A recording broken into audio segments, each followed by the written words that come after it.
الصديق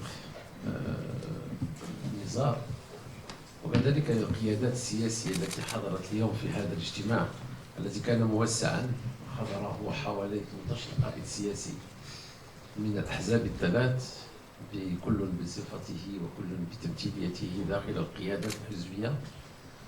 إضافة نريد أن نشكر كذلك الإخوة الصحفيين والصحفيات الذين حضروا معنا في مقر الحزب الأصالة والمعاصرة. وبالمناسبة كانت هذه فرصة لنفتتح هذا المقر الجديد الذي أصبح المقر الرسمي لحزب الأصالة والمعاصرة على مستوى القيادة.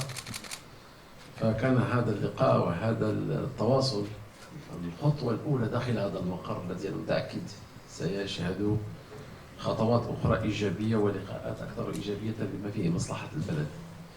سيد الرئيس، أنا أشكركم أولا، سيد رئيس الحكومة أشكركم أولا لأنكم واظبتم على احترام مواعيد لقاءات الأغلبية، وهذا يفسر هذا الانسجام الحكومي الموجود الناتج عن هذا الحوار الذي لا ينقطع والذي لا يستمر.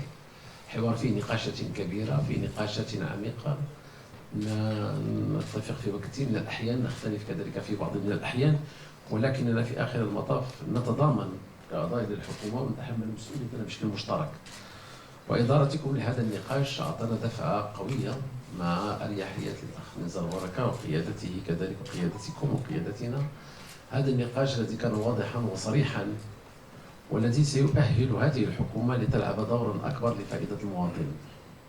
المسألة الثانية الأخرى أريد أن أهنئكم ومن خلالكم أريد أن أهنئ الشعب المغربي بالقيادة لجلالة الملك في إدارة الملف مع جارتنا إسبانيا، والذي أكد من جديد أنه بعد الملف الألماني حققنا انتصارات أخرى على الملف الإسباني، ولكن تلك الانتصارات التي تستهدف التعاون المشترك والسلم والأمن والحفاظ على السلم والأمن الدوليين وخدمة الشعوب الصديقة والجارة والقريبة منا.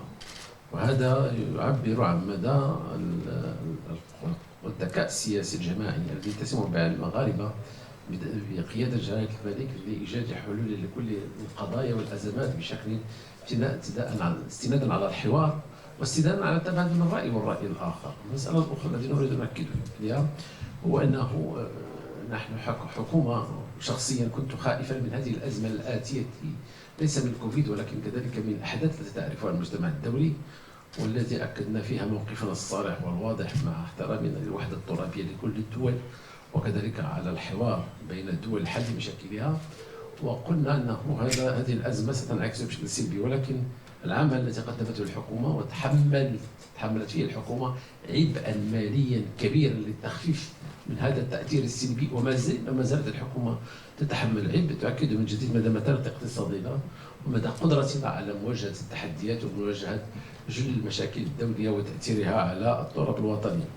نحن مقبلون على دورة برلمانية جديدة، وأنا متأكد بأن الدورة ستكون دورة تشريعية بامتياز. دورة تشريعية بامتياز أننا سنناقش القوانين وكذلك أكدنا على السادة البرلمانيين بضرورة فتح الحوار والنقاش السياسي داخل البرلمان، وأننا مستعدون لفتح هذا النقاش والتوسع فيه وتبادل الرأي باحترام مبادئ الديمقراطية واختلاف الرأي والاحترام المتبادل.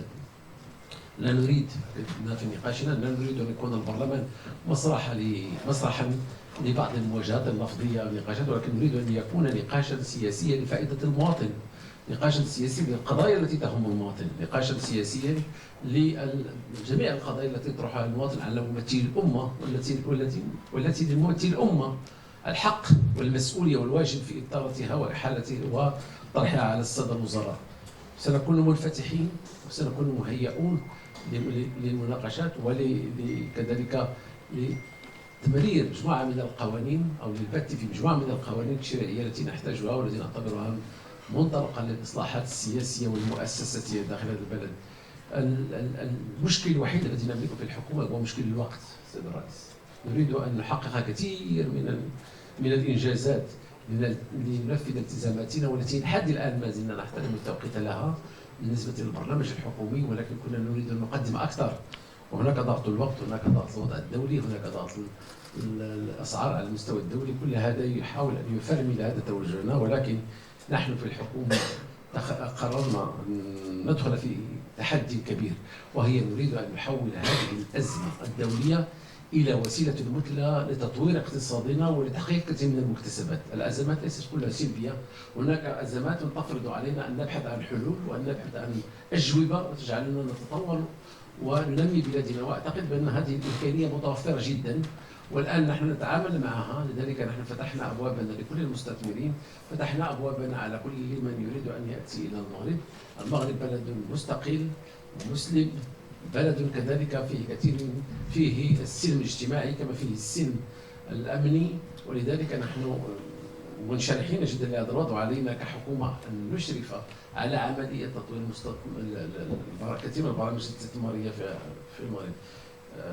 رمضان مبارك، ومن خلالكم نريد أن أوجه للشعب المغربي كله، نتمنى أن هذا رمضان أن يكون خيرا على الأمة الإسلامية ككل. وكذلك بمناسبة رمضان لابد أن كذلك نؤكد أننا أحزاب تشتغل في ظل الثوابت، وفي ظل هذه الثوابت سنستمر، لأننا هي التي ستمكننا من النجاح وستمكن وحدتنا الوطنية من التحقق، وستمكننا كشعب من تجاوز جميع المطبات وجميع الأزمات. شكرا لكم سيد الرئيس.